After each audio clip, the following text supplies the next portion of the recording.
Marginal കോസ്റ്റിനകത്തുള്ള മറ്റൊരു ഭാഗമാണ് നമ്മൾ ഇന്ന് നോക്കാൻ വേണ്ടി പോകുന്നത്. Calculation of output to earn a desired amount of profit. അതായത് നമ്മൾ ആഗ്രഹിച്ച ലാഭം കിട്ടുന്നതിന് വേണ്ടിയിട്ട് എത്ര യൂണിറ്റാണ് സോൾഡ് ചെയ്യേണ്ടത് എന്ന് കാൽക്കുലേറ്റ് ചെയ്യുന്നതുമായി ബന്ധപ്പെട്ടുള്ള ഒരു ഭാഗമാണ് നമ്മളിന്ന് നോക്കുന്നത്.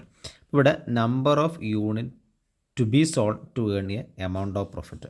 നമ്മൾ എമൗണ്ട് ഓഫ് പ്രോഫിറ്റ് ഏൺ ചെയ്യുന്നതിന് വേണ്ടിയിട്ട് എത്ര യൂണിറ്റാണ് വിൽപ്പന നടത്തേണ്ടത്. അപ്പോൾ അതിൻ്റെ ഇക്വേഷൻ എന്നാണെന്ന് ആദ്യം നോക്കാം. ഫിക്സഡ് കോസ്റ്റ് പ്ലസ് പ്രോഫിറ്റ് എന്ന് പറഞ്ഞാൽ എന്താണ്? Desired profit.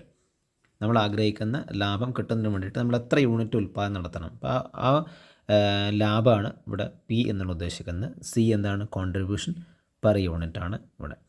നമുക്കറിയാം ബ്രേക്ക് ഇവൻ പോയിൻറ്റിനകത്ത് ഡിസൈഡ് പ്രോഫിറ്റ് എത്രയായിരിക്കും? 0 ആയിരിക്കും. കാരണം പ്രോഫിറ്റും ലോസും ഇല്ലാത്ത പോയിൻ്റാണ് ബ്രേക്ക് ഇവൻ പോയിൻ്റ് എന്നുള്ളത്. അപ്പോൾ നമ്മൾ ഒരു പ്രോഫിറ്റ് ഇപ്പോൾ ഒരു 10,000 രൂപ 20,000 രൂപ ലാഭം ഉണ്ടാക്കുന്നതിന് വേണ്ടിയിട്ട് നമ്മൾ എത്ര യൂണിറ്റാണ് ഉൽപ്പാദനം നടത്തേണ്ടത് എന്ന് കാൽക്കുലേറ്റ് ചെയ്യുന്നതുമായി ബന്ധപ്പെട്ടുകൊണ്ടുള്ള പ്രോബ്ലമാണ് നമ്മളിന്ന് നോക്കാൻ വേണ്ടിയിട്ട് പോകുന്നത്. അപ്പോൾ ഇതിലെ ഈ ഒരു ഇക്വേഷൻ ഒന്ന് കൃത്യമായിട്ട് നോക്കുക. Fixed cost plus profit divided by contribution per unit ആണ്. ഇവിടെ പി എന്താണ്? ഡിസൈഡ് പ്രോഫിറ്റിൻ്റെ എമൗണ്ട് ആണ്. ഓക്കെ, നമുക്കിതൊന്ന് ക്ലിയർ ആവുന്നതിന് വേണ്ടിയിട്ട് ഒരു പ്രോബ്ലം നോക്കാം. ഇവിടെ സെല്ലിംഗ് പ്രൈസ് പെർ യൂണിറ്റ് 50 രൂപയാണ്. സെല്ലിംഗ് പ്രൈസിൻ്റെ പെർ യൂണിറ്റ് എന്നുള്ളത്. വാരിയബിൾ കോസ്റ്റ് പെർ യൂണിറ്റ് 40 രൂപയാണ്. ഫിക്സഡ് കോസ്റ്റ് 80,000 ആണ്. ഇവിടെ നോക്കാം, calculate the number of unit to be sold. എത്ര യൂണിറ്റാണ് നമ്മൾ വിൽപ്പന സോൾഡ് ചെയ്യേണ്ടത്? എന്തിനു വേണ്ടിയാണ്? To earn a profit of rupees 1,20,000. 1,20,000 profit earn ചെയ്യുന്നതിന് വേണ്ടിയിട്ട് എത്ര യൂണിറ്റ് സോൾഡ് ചെയ്യണം എന്ന് കാൽക്കുലേറ്റ് ചെയ്യുന്നതിന് വേണ്ടിയിട്ടാണ് നമ്മൾ ഈ ഒരു ക്വസ്റ്റ്യൻ നോക്കുന്നത്.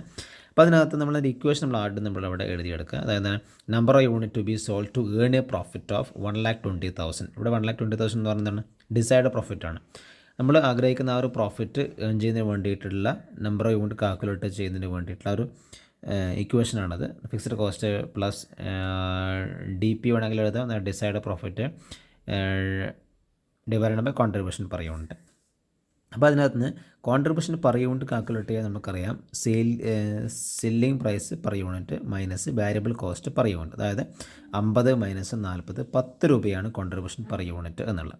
ഇനി നമ്മളൊക്കെ എന്ത് ചെയ്യുക? ആ ഇക്വേഷനകത്ത് നമ്മൾ ഇട്ട് കൊടുത്ത് നമുക്ക് വളരെ എളുപ്പത്തിൽ കാൽക്കുലേറ്റ് ചെയ്യാൻ വേണ്ടിയിട്ട് പറ്റും. അതായത് വരുന്ന എങ്ങനെയാണ്? ഫിക്സഡ് കോസ്റ്റ് 80,000 രൂപയാണ്. പ്ലസ് 1,20,000 ഡിസൈഡ് പ്രോഫിറ്റാണ്. ഡിവൈഡഡ് ബൈ 10 എന്ന് പറഞ്ഞാൽ എന്താണ്? ഇവിടെ 10 നമ്മളിപ്പോൾ കാൽക്കുലേറ്റ് ചെയ്തിട്ടുള്ളത് കോൺട്രിബ്യൂഷൻ പെർ യൂണിറ്റ് ആണ് 10. അങ്ങനെയാണ് നമുക്ക് എന്ത് കിട്ടിയിട്ടുള്ളത്? ഇവിടെ 20,000 യൂണിറ്റ് എന്നുള്ളത് കിട്ടിയിട്ടുള്ളത്. ചുരുക്കി പറഞ്ഞാൽ 1,20,000 രൂപ ലാഭം ഉണ്ടാക്കുന്നതിന് വേണ്ടിയിട്ട് നമ്മൾ എത്ര യൂണിറ്റാണ് നമ്മൾ സോൾഡ് ചെയ്യേണ്ടത്? 20,000 യൂണിറ്റാണ് സോൾഡ് ചെയ്യേണ്ടത്. ഓക്കെ, ഇതൊന്ന് ക്ലിയർ ആക്കുന്നതിന് വേണ്ടിയിട്ട് നമുക്ക് അതിൻ്റെ ഒരു എക്സ്പ്ലനേഷൻ കൂടി നോക്കാം. അതായത് 20,000 യൂണിറ്റിനകത്ത് എത്ര പ്രോഫിറ്റ് കിട്ടും? 1,20,000 പ്രോഫിറ്റ് കിട്ടുമെന്നാണ്. ഒന്നുകൂടെ കൃത്യമായിട്ട് നോക്കിയാൽ 20,000 യൂണിറ്റ് ഉള്ളത്. സെല്ലിംഗ് പ്രൈസ് പെർ യൂണിറ്റ് എത്രയാണ്? 50 രൂപയാണ്. അതായത് സെയിൽസ് എത്രയാണുള്ളത്? 10 ലാഖാണ് സെയിൽസ് ഉള്ളത്. ഇനി വാരിയബിൾ കോസ്റ്റ് എന്ന് പറഞ്ഞാൽ എത്രയാണ്?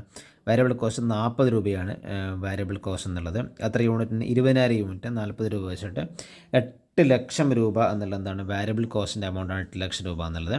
അതായത് ഇവിടെ കോൺട്രിബ്യൂഷൻ വരുന്നത് എത്രയാണ്? സെയിൽസ് മൈനസ് വാരിയബിൾ കോസ്റ്റ് ആണല്ലോ കോൺട്രിബ്യൂഷൻ എന്നുള്ളത്. അപ്പോൾ കോൺട്രിബ്യൂഷൻ എത്രയാണ്? 2 ലാഖാണ് കോൺട്രിബ്യൂഷൻ എന്നുള്ള എമൗണ്ട് വരുന്നത്. 2 ലാഖാണ്. അതിൽ നിന്ന് ആ 2 ലാഖിൽ നിന്ന് നമ്മൾ ഫിക്സഡ് കോസ്റ്റ് ആയിട്ടുള്ള 80,000 എന്താണ്? ഫിക്സഡ് കോസ്റ്റാണ്. ഫിക്സഡ് കോസ്റ്റ് ആയിട്ടുള്ള 80,000 ഡിഡക്ട് ചെയ്ത് നമുക്ക് കിട്ടുന്ന എമൗണ്ടാണ് 1,20,000 എന്നുള്ളത്. അതായത് പ്രോഫിറ്റ് എത്രയാണ്? 1,20,000 ആണ് പ്രോഫിറ്റ് ഉള്ളത്. അതായത് 20,000 യൂണിറ്റിനകത്ത് നിന്ന് 20,000 യൂണിറ്റ് നമ്മൾ സെയിൽസ് നടത്തിയാൽ നമുക്ക് എത്ര പ്രോഫിറ്റ് കിട്ടും? 1,20,000 എന്നുള്ള പ്രോഫിറ്റ് കിട്ടും. ഒക്കെ ഒന്ന് ഒന്നുകൂടി ക്ലാരിഫിക്കേഷൻ ചെയ്യുന്നതിന് വേണ്ടിയിട്ടാണ് മാത്രമാണ് നമ്മൾ ഈ ഒരു ഭാഗം എഴുതിയിട്ടുള്ളത്. അപ്പോൾ ഇവിടെ നമ്മുടെ ആൻസർ എത്രയാണ്? Number of unit B producer എത്രയാണ്? 20,000 യൂണിറ്റാണ് ഇവിടെ ഉൽപ്പാദിപ്പിക്കേണ്ടത്. ഓക്കെ, എന്തെങ്കിലും ഡൗട്ട് നിങ്ങൾക്ക് താഴെ കമൻറ്റായിട്ട് ചോദിക്കാം. അടുത്ത ഒരു ഭാഗമായിട്ട് നെക്സ്റ്റ് ക്ലാസ്സിൽ കാണാം. Thank you.